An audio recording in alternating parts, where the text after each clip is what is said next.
What secrets can a single piece of paper hold? Enough to unravel the life you thought you knew. In the quiet of our old house, where creaking floorboards whispered memories of decades past, I found something that broke the silence of my marriage.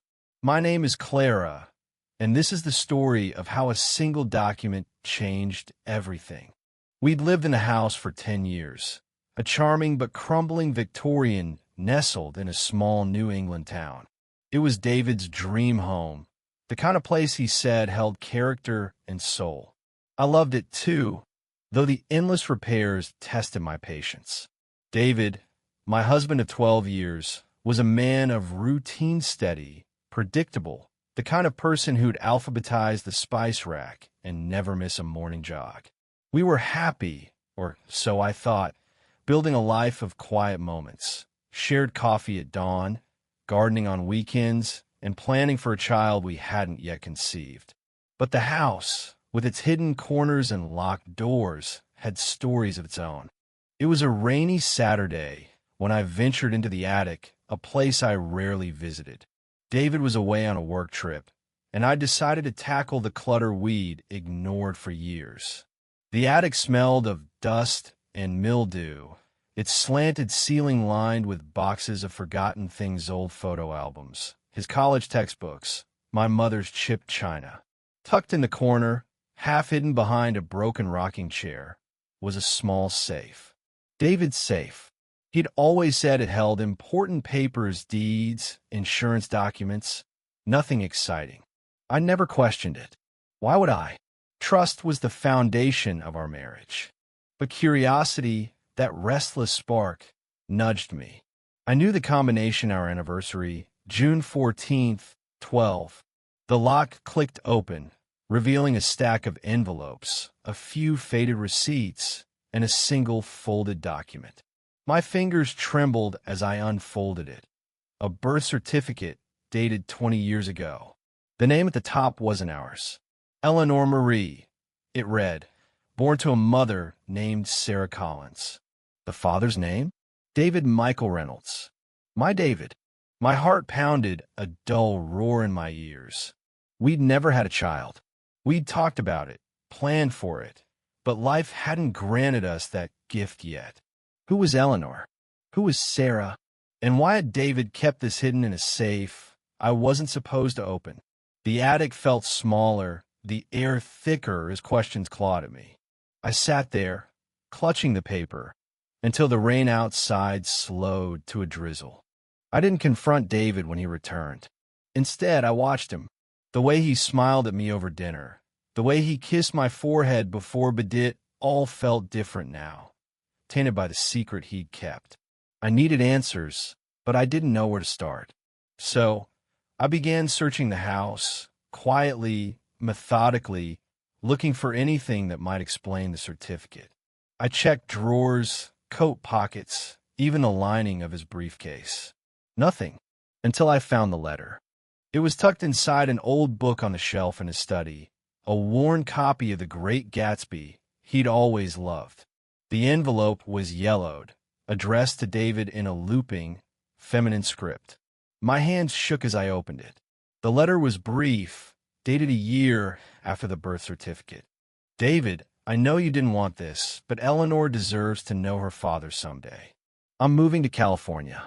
I won't ask for anything, but please don't forget her. Sarah.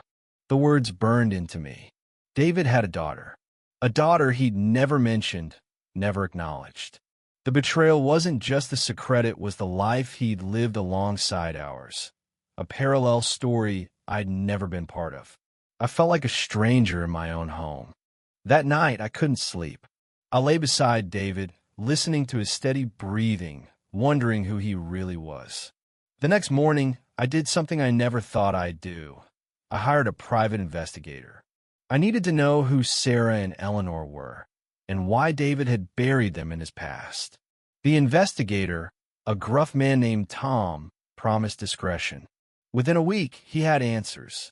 Sarah Collins had been David's college girlfriend. They dated for 3 years, a serious relationship that ended abruptly after graduation. Eleanor, their daughter, was born a year later.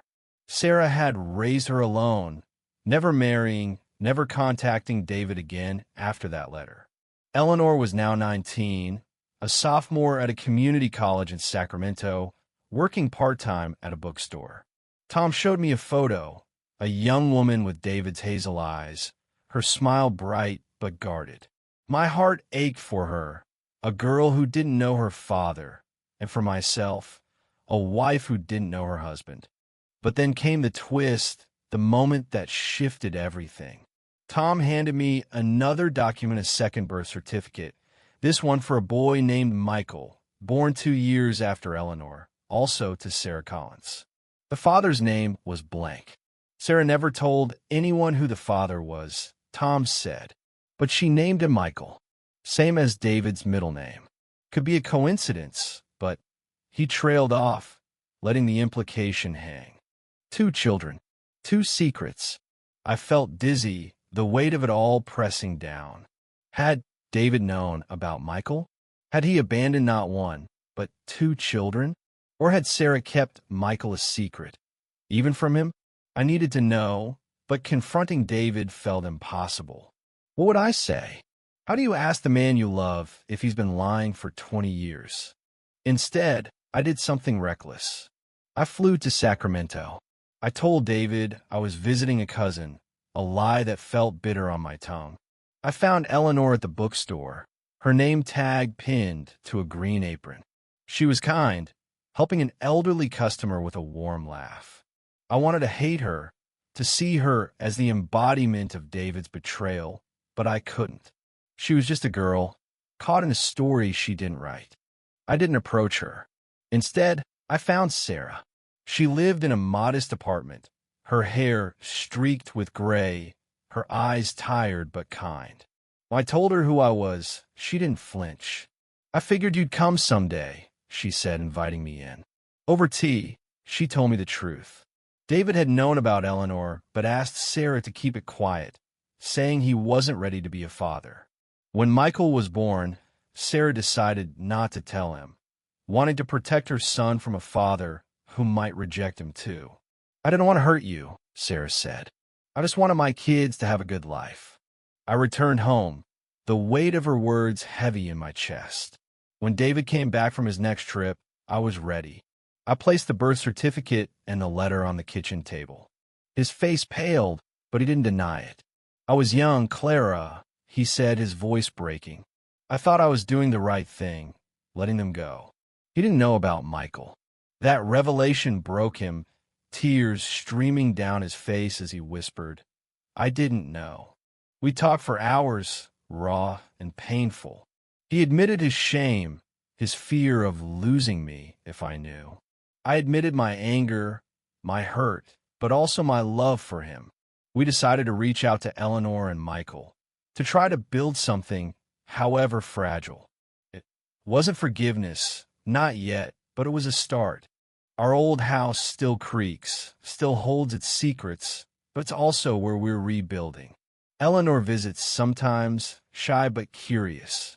Michael is more reserved, still processing. Sarah sends me updates, small gestures of trust. David and I are learning to be honest, to face the past instead of hiding it. The birth certificate I found wasn't just a secret, it was a bridge to a truth we're still navigating, one step at a time. In the end, love isn't perfect. It's messy, flawed, and sometimes hidden in locked safes. But it's also resilient, capable of growing through cracks in the foundation, like wildflowers in an old house's walls. We're not whole yet, but we're trying. And maybe that's enough.